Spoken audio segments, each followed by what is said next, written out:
So my name is Nicole Chrome. I am the Marketing and Outreach Manager at Longwood Gardens. It's a pleasure to have all of you with us tonight, virtually. And I am excited to have Tony with us. He is our Associate Director of Collections, and he's going to take some time with you this evening to explain kind of what he does and what a living collection means and all that goes into that.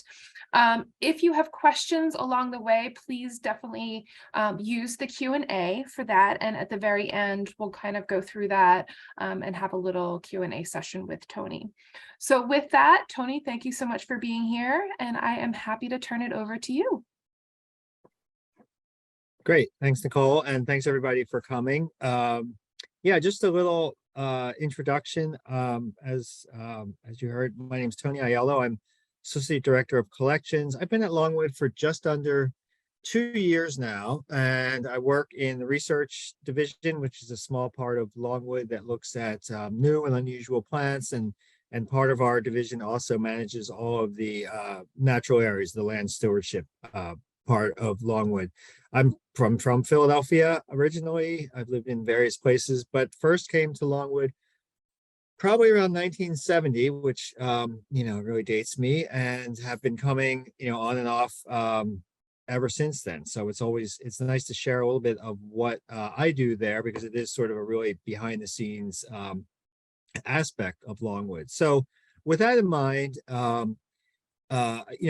what I want to share with you tonight is a little bit of what goes into building the living collections at Longwood, and explain what that means and explain how we do it, and just give you some examples as well. So I think when you come to Longwood, you see all of the well, you don't see this these days because this area is under construction, but you get the idea. You see, sort of all of the sort of large display and all of this sort of the major horticulture that goes on there.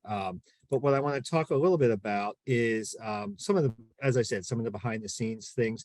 And, and what, if you're looking at chrysanthemums, for instance, as we are in this slide, we have a, really significant collection of chrysanthemums. If you're looking at the platter lilies, we have, a big number of those, a big collection. And though I'm not going to use those two as examples, it just gives you an idea of, when you see all of the diversity of, say, chrysanthemum, there really is a lot that happens behind the scenes to be able to do what we do in these display areas. The same goes with orchids and annuals and all. You can go down the list of all the things that we have at Longwood Gardens, and I think to not just a casual visitor, but I think to even a regular and really a visitor who really knows the gardens well. Hopefully I can share with you some of what comprises the complexity and the diversity of what we do at Longwood. So just going through some sort of images that I think you're all familiar with. Some of these now are dated images, I realize.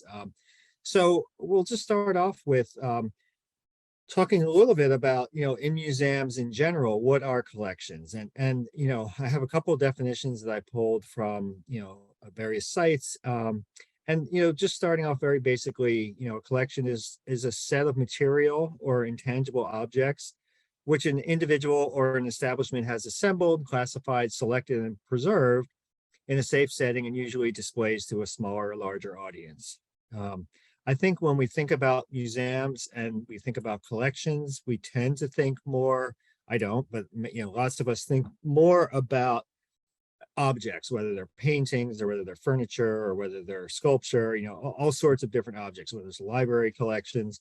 And I think we, maybe don't think as much about living collections, and zoos are living collections.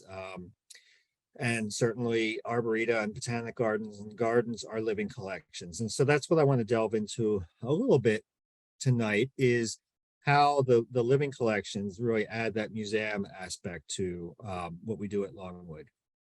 And so again, just sort of following up on this idea of what are collections. And collections are really what make museums unique. They're more than objects. They're carefully chosen assemblages, the product of curatorial way of knowing. And the word curation is sort of these days it's used very widely, and I think it's maybe been diluted a little bit, but there's the curatorial expertise in the museum that really provides a way of understanding objects, making arguments with them, and telling stories with them. And so, if you think about how the chrysanthemums in the conservatory are curated, that really is a major story in a big way that we do. But there's lots of other things that happen at Longwood. And so one of the things we do, or one of the things we have, is a policy that guides our living collections. And so this really provides a framework for our day-to-day activities related to the living collection and how it works at Longwood to achieve horticultural excellence and garden design. And it really is a strategy for plant acquisition, overall sort of big picture development, and then very specific collections development as well. So it's sort of a guiding light, but also provides basic goals and benchmarks that help us achieve various collections goals. So the living plants collection policy, I'm not going to go into too much detail about this, but we've divided it into some core collections, sort of the most important collections that get the most expertise and get the most attention and the most development, and heritage collections, which are part of Longwood and have been part of Longwood for a long time, but don't rise to the same standards and same level of curation as these core collections. And so I will give you a couple of examples of core collections as we go through, and then I'll kind of digress and talk a little bit about other collections that we're working on, either to add in general to the diversity or to elevate some of the other collections to the standards of a core collection. There's a lot of text, I realize, and maybe my last big text slide, I promise. So what are these core collections? You can see the ones on the right of the screen are listed there, what we consider core collections. And then these are ones that really essentially have a very much higher level of attention, a much higher level of curation. We develop management plans for these. And you see on the screen here, we talk about PCN accreditation. That's essentially an industry-wide standard of accreditation that really recognizes superior attention to detail and superior attention to curation. So it's a national recognition of various collections at gardens across the United States. And so far we have 4 of these, and we're working on adding more as we go along. So the one collection that is probably nearest and dearest to my heart is the Pierce's Park collection, and these are the alley of trees when you leave the Pierce DuPont house going east from the Pierce DuPont house. And this is really the core of Longwood Gardens, and in many ways the origin story of Longwood Gardens. So starting in the early 1800s, the predecessors to Pierre DuPont, the Pierce family, Samuel and Joshua Pierce, who were brothers, started planting an arboretum sometime around 1800 or so. And you can see by this photo, by 1884, these trees had matured and were really significant trees. This area was known throughout Chester County as a place not only of horticultural excellence, it was known as one of the premier arboreta in the area at that time, through the 1800s, but also was used as a public park, and people from the area would come and picnic and and have just recreate there. And so it was really recognized, even though it was private property, as a really public space. In the 1890s, it was sold for timber rights, and a timber mill was set up and on the property, not just for the trees in the alleys in Pierce's Park, but also for the Forest Walk and what we call the Boiler Room Woods, the 2 natural forest areas that are north of the Pierce DuPont house. Pierre DuPont learned of this in 1906 and decided to purchase the property to preserve the trees, both the park and also, as I said, we think the forested areas as well. So that was really the origin. It's preserving this wonderful collection of trees. That's the origin of Longwood Gardens. So by 1909, Pierre had been there for a few years. You can see it's looking a little more cleaned up. Things are limbed up, so there could be either mown or grazed probably mown underneath there. There's a couple stumps, so Some things had to be removed clearly. So this is really how things looked when Pierre first started developing the property. Today, when you go there, there's still a collection of large old trees, and you can see this is kind of the same view, two sides of the same view. You can see in the center here of the left-hand side, there's a younger tree. So slowly we are adding to this collection, and as trees decline and need to be removed, we're replacing them. And so we're either, our goals with this collection, and this is a different sort of collection, and there aren't many like this in the United States. The goal of this is to propagate what is there, so replace in kind, or to propagate plants that are from the same era, so from the 19th century, and particularly the first 75 years of the 19th century. So trying to find trees in the Delaware Valley that would have been alive when the Pierces were alive, and then propagate those and add those to the collection. So that's how this is, as I said, this is a much different sort of collection, and that's how we're really going about trying to add and develop this collection. So here's one example of where we've done that. On the left is the Lafayette sycamore at Brandywine Battlefield. It's one of the largest sycamores in the United States, or in Pennsylvania. And then on the right, that young tree you see in the middle, sort of silhouetted there, is a cutting from the Lafayette sycamore. So this is a tree that would have been alive during the 1800s, and that we're adding, and is age appropriate to add to the Pierce's Park collection. Similarly, this is the large old giant sequoia at the Tyler Arboretum.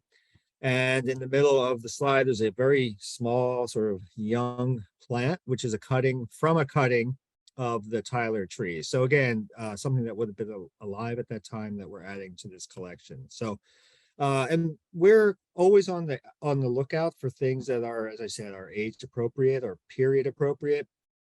And here are two examples that I'm interested in propagating and adding to Pierce's Park. The Zelkova, the Caucasian Zelkova, is at the Woodlands, which is a cemetery in West Philadelphia near Penn. And on the right is Yulon Magnolia, Magnolia denudata at Laurel Hill Cemetery, which is in sort of the Strawberry Mansion part of Philadelphia. And you may be wondering why we're looking at cemeteries. And during the 1800s, cemeteries were sort of the arboreta and public parks of their day. And often you find really interesting and really old plants in these places. And so this magnolia, for instance, is probably, I would say it's at least 130 years old, maybe older. So some really significant plants can be found in these places. So moving along, and just I want to talk about another collection, is our native azaleas, and sort of more broadly talking about rhododendrons. And if you walk through Pierce's woods, the area between Pierce's Park and the large lake, and you go through there, and from spring through summer, you see a collection of really stunning and beautiful native azaleas, most of which are native to the southern United States. And so this is a collection that has been added to and developed over the last 30 years or so. And one of the ways that we're interested in building these collections is doing field collecting, doing wild collecting, and getting new sources of germplasm into Longwood, and potentially new unusual species, but also potentially new color forms that may not exist or may not be growing. And so with that in mind, this is a slide that shows all of the plant exploration that Longwood has done since 1957. And you can see, it's basically spans the globe. And with many trips to Asia, Russia, et cetera, et cetera. Tanzania is highlighted here because my colleague Peter Zale was just in Tanzania in January looking at orchids. But you can see we've traveled across the United States and many places. So what I want to highlight tonight is a trip that Peter and I did to the Southeast US in the fall of 21 to collect native azaleas, and also I'll talk a little bit about some oaks that we collected there. So we were it was a short trip. It was just it was Sunday through Friday. We were in, well, I'll show you a map in a minute. We were in the in Alabama and Georgia, very targeted collecting, and we were looking for very specific native azaleas, but also, as I said, looking for a couple of oaks as well. And so we started out in Birmingham, Alabama, drove down to far southern Alabama to the what place called the Solon Dixon Forestry Education Center, which is part of Auburn. It's Auburn University's Forestry Education Center. They have a forestry program there. They use it for teaching about forest management, natural history. It's botanically a very, very diverse place. We then went over to southwestern Georgia to a town called Albany, moved up to FDR State Park, and then finished up at Oak Mountain State Park just below Birmingham. So as I said, a quick trip.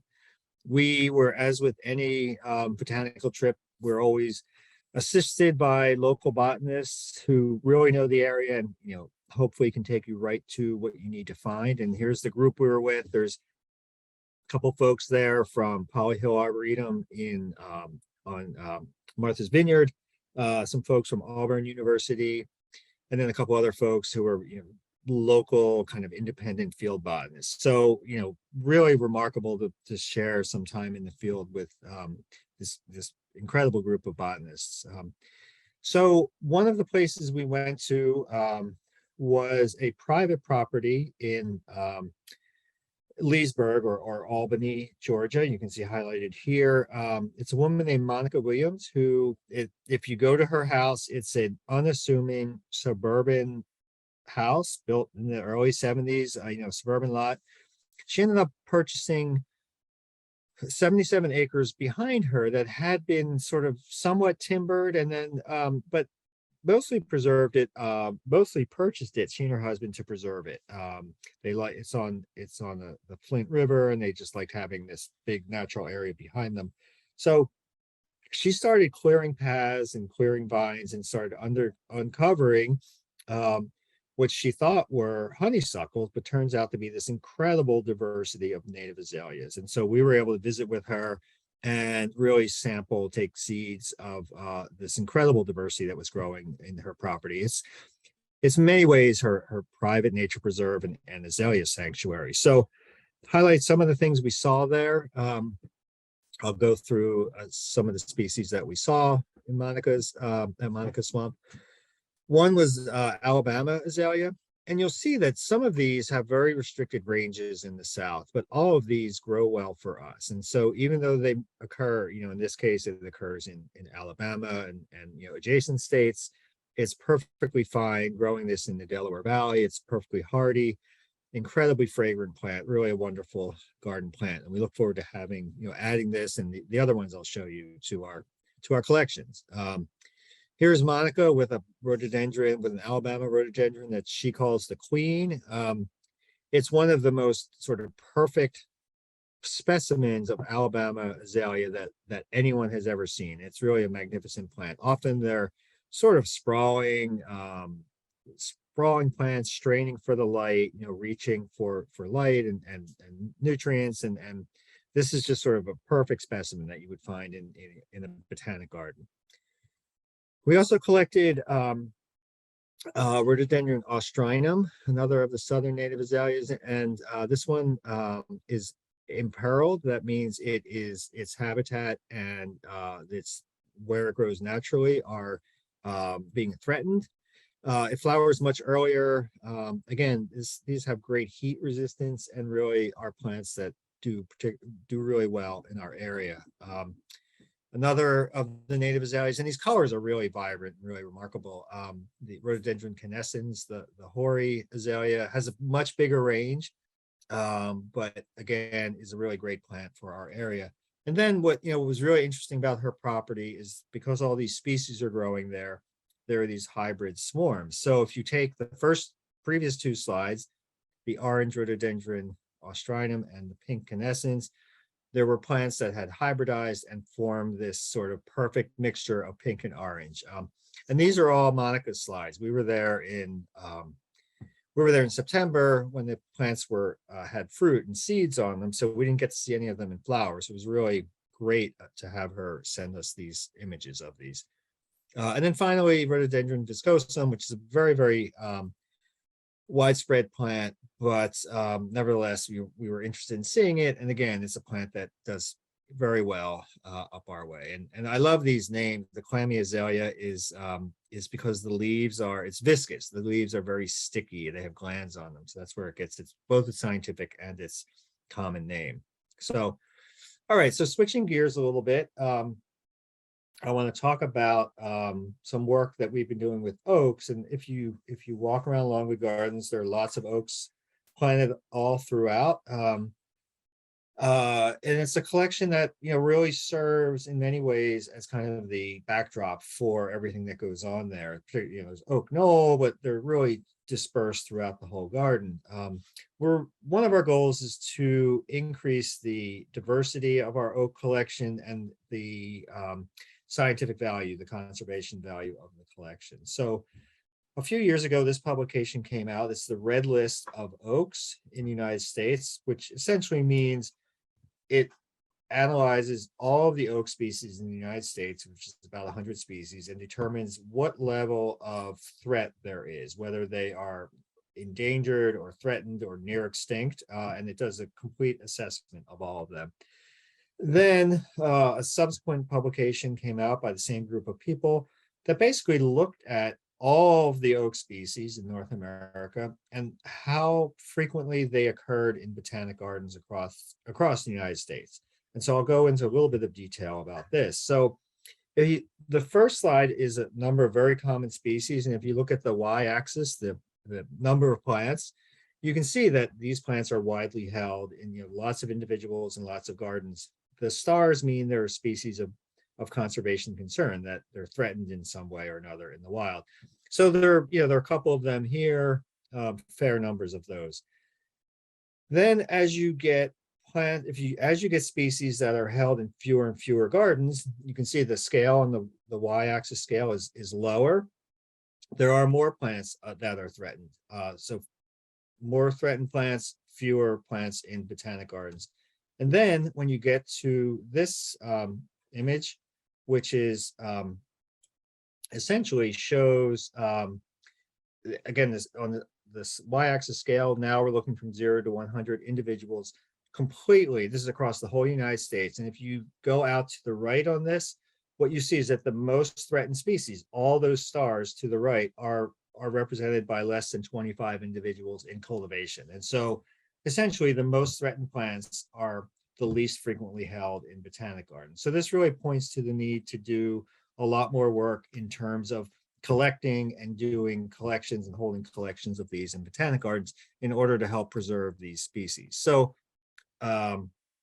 while we were in Alabama, this is something I learned that I didn't know. So as I said, there are about 90 species or so of oaks in the United States. 39 of those occur in Alabama, which was a major shock to me. So, 44, 45% of all oak species have at least some occurrence in Alabama. So I just want to point out two that we collected, one in Alabama and one in Georgia. Quercus boyntonii, which the oak people call Q-boy.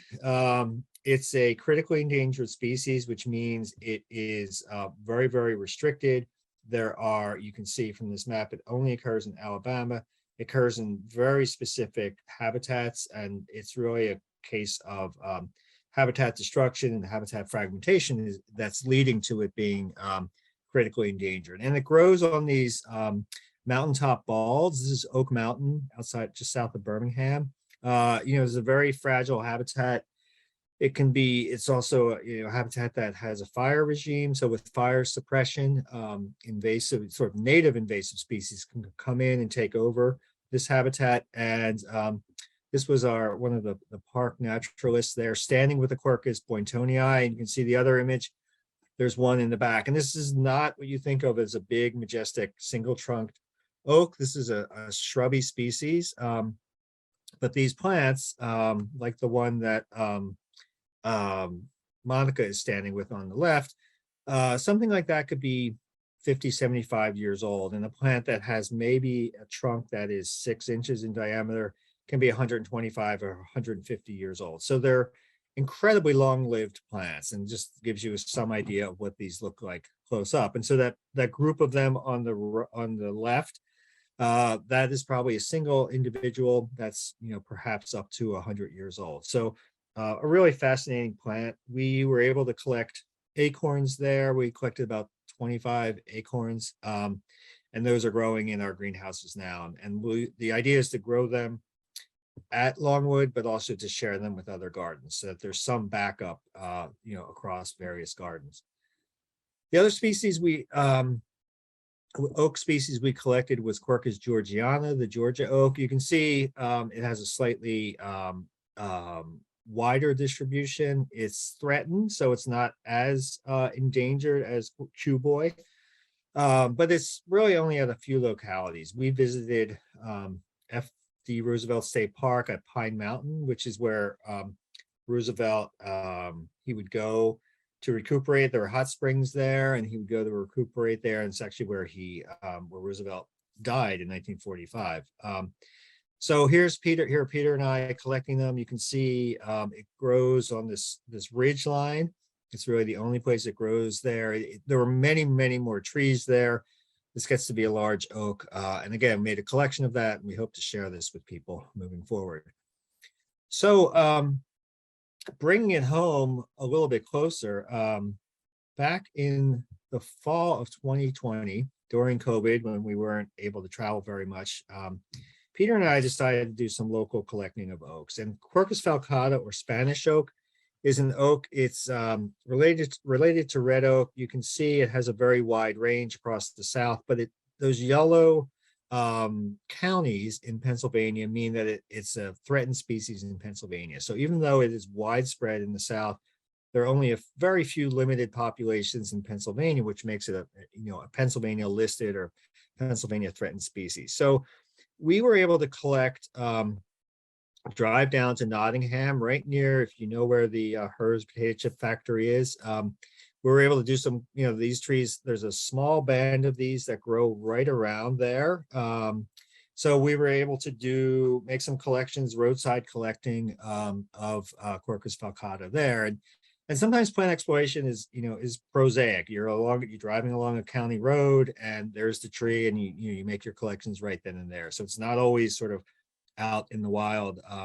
And so these are doing well. Again, doing well in our greenhouses and represent a local resource that we can use. And the thinking is that because this is such a southern species, that it has greater heat tolerance than maybe our native red oak. And with climate change and with increasing temperatures, that we think this might be a substitute for the common red oak that we grow, very, very widely at Longwood and elsewhere. So we're really interested in trying to use these and sort of unlock some of the potential that this plant has. Okay, I'm going to skip, I'm going to skip that slide. And then finish up with a trip that I just took in January to look at a witch hazel species. So at Longwood and elsewhere in our area, we grow 2 native species of witch hazel and 2 Asian species, and primarily what's grown horticulturally is a hybrid of the Asian species. But in 2006, a new species of witch hazel was discovered in Alabama. You can see from this map, it grows along the Gulf Coast, but it has a very restricted range along the Gulf Coast. It grows in sort of a band, just slightly inland, and grows in a band stretching from Florida across to Texas. We were interested in going, it flowers in January. So we were interested in going and sampling these, looking at flower color variation, and doing some sampling for genetic work as well, and then getting an idea of the color variation so we can go back and try and propagate some of the better color forms this summer. Okay, so I went with a colleague from the U.S. National Arboretum. This was also a quick trip. Just so happens it was also Sunday through Friday. We flew into Houston and then drove about 2 hours northeast to Jasper, near the Louisiana border, and then traveled in a 3 or 4 county area around Jasper and these 2 man-made lakes. The one on the right is the one to the east is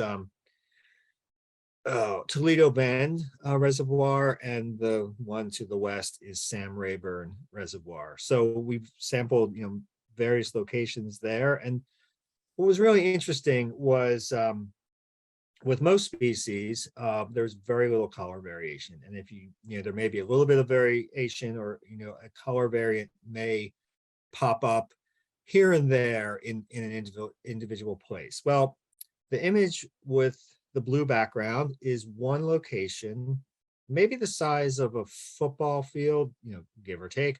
And these were all individual plants and all individual variants in that one population. So this was not only an astounding thing for witch hazel, but it's an astounding thing for pretty much any shrub that I know of. Rarely do you see this sort of variation going on there. And so this is very interesting from a horticultural point of view, sampling some of these and using them in the garden, but also interesting from a biological point of view. What is going on with this species that gives it so much variation in such a small area?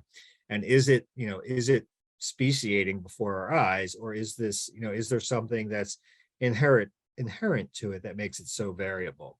So, stay tuned. We're just sort of trying to figure this out.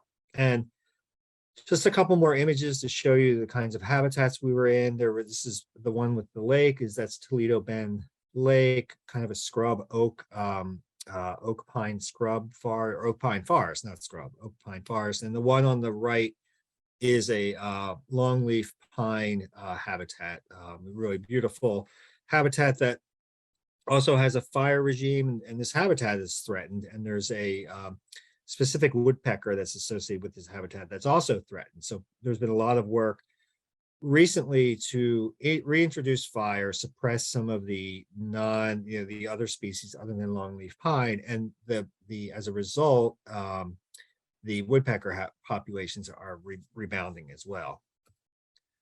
Okay, so and with this witch hazel, it may not be sort of a core collection, but it's something that has a lot of interest, that has conservation value, and really would lend itself to being grown in Pierce's Park and or elsewhere, Pierce's Woods or elsewhere at Longwood.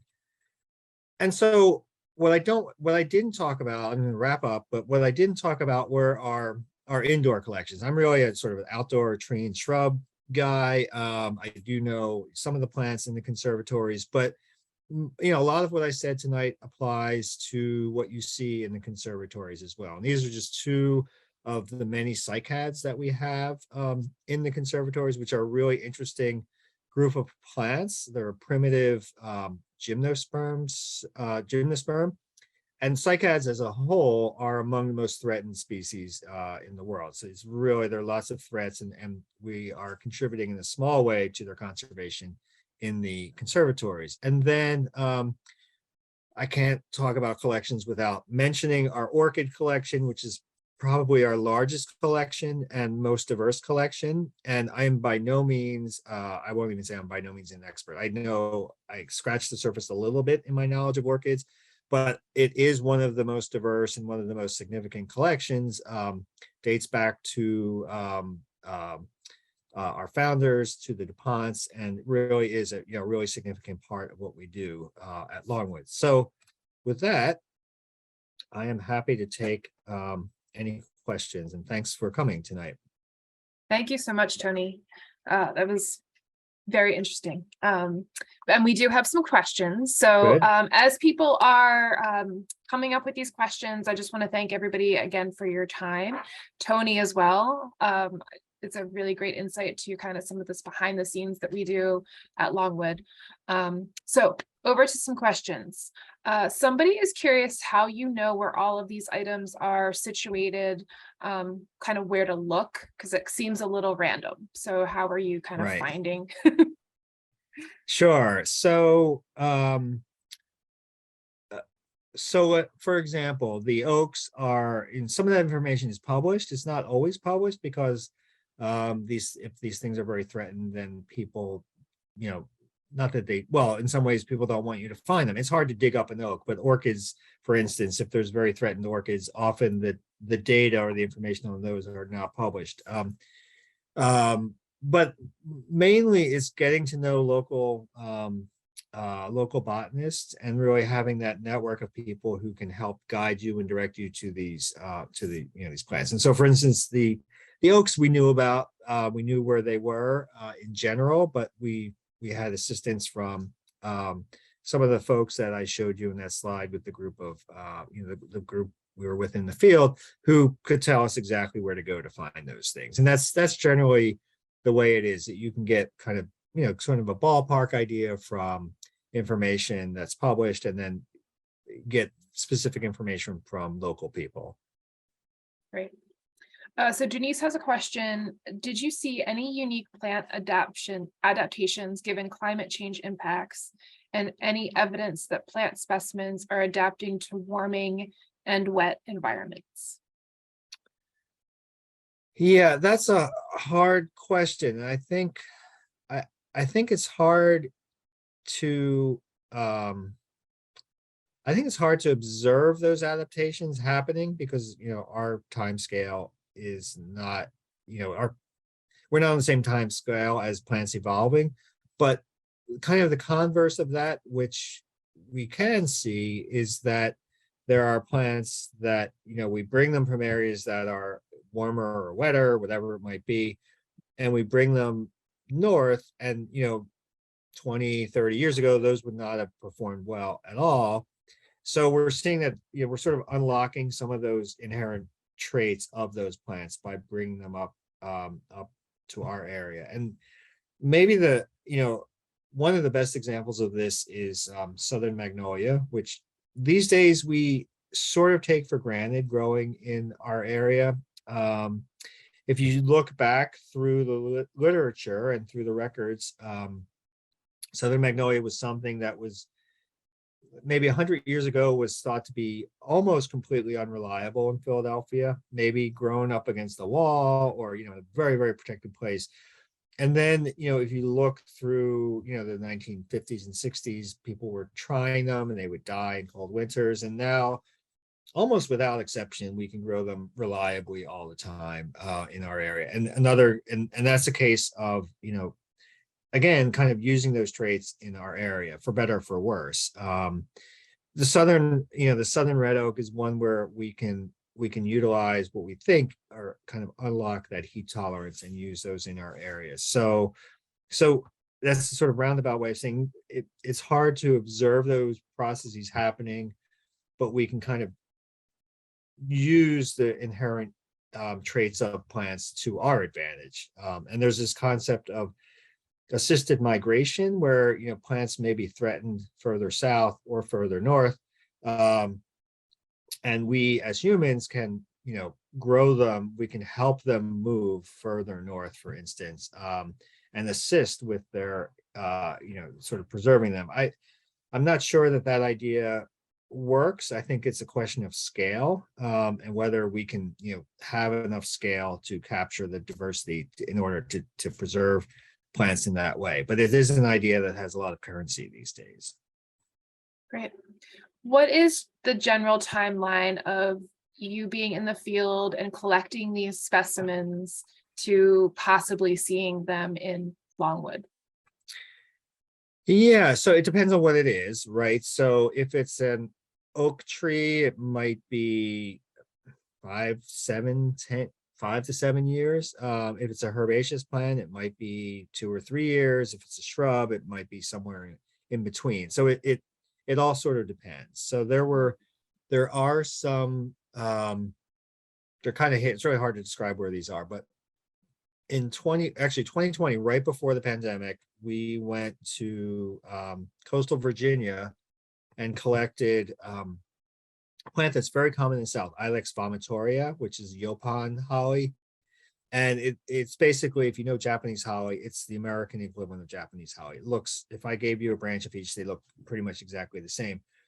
Those, we actually collected seed, which are still small, but we collected 2 small plants, which we collected them it was January of 2020, it was right before lockdown. And then those were planted in the garden, I want to say in the fall of like a year and a half later, fall of 21. And so that's a really quick turnaround. And those happen to be, small plants, but nothing big. And those have survived 2 winters now. There is a record that the Pierces were growing Yopon holly in Pierce's Park in the 1830s, and whether they had it for 1 year, whether they had it for 20 years, we have no way of knowing, but it is nice to know that this is something that they were trying as well 200 years ago. Very cool. Is there a society or like a LinkedIn organization that you use to communicate or share info with? We it's less, I'd say less formal than that. We have well, we belong to 2 consortia that do plant exploration. One is a consortium that has focused on collecting in China for the last 30 years. The other is called Plant Collections Consortium, which is basically, it's overlapping groups of institutions. And the Plant Collecting Consortium is essentially everywhere in the world, including the US, except China. And so that network of gardens and colleagues really helps us determine where we want to go and how we can go to these places. And then, sort of beyond that, lots of other botanic garden connections, basically. That's great. Is there an example or 2 or 3 of something you would not want to bring into a Longwood collection? Sure. So, so one of the things we're always on the lookout for are plants that,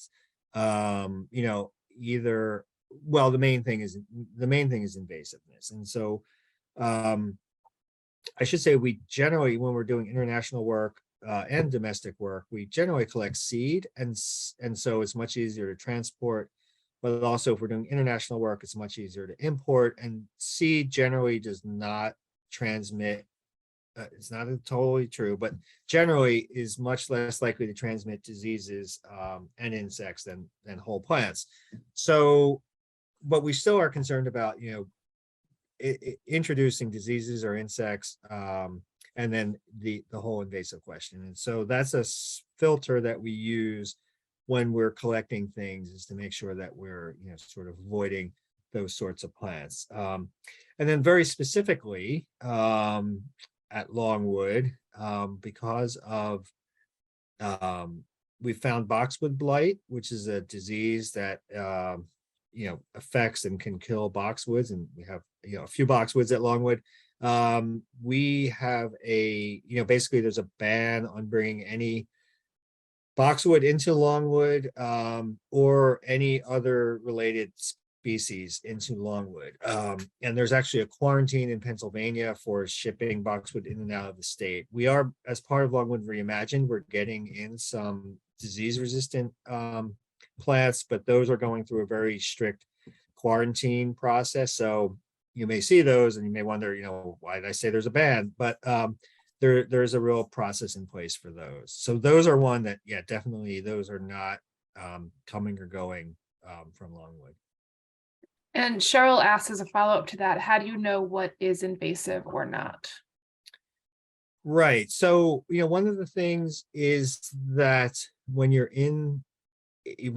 say you're in China and you see a plant that grows everywhere, you might, it rings some bells that sets off some alarms that, maybe this plant would perform the same way in the United States. So that's one way. And then if there is something, like a honeysuckle, where it's sort of guilt by association, where honeysuckles are barberries, or something like that, then those, there's sort of, again, they're kind of these filters that we have that we think, well, either this looks like it's invasive, or we know that close related species are invasive, so we're not going to do those.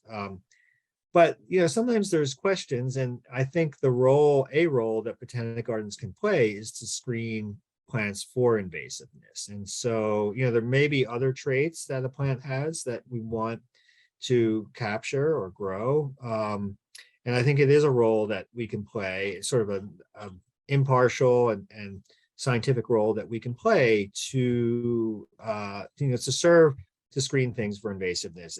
And I think gardeners are a great way of helping with that, because nobody likes to pull weeds. And so if we're growing something and you start to see it seeding in, then, or the gardener starts to, then we can kind of corral that and capture that. So I think there's some things we can do. I mean, there are things we do in the field, but I think there's still a role for trying things and keeping an eye on them. And then, if they do look bad, invasive, then we can remove them before they become a problem. But that's information that's really helpful to have. So this one is more about you. Okay. It looks like you've explored lots of really cool places around the world. Do you have a favorite of where you've been? That's a good question. I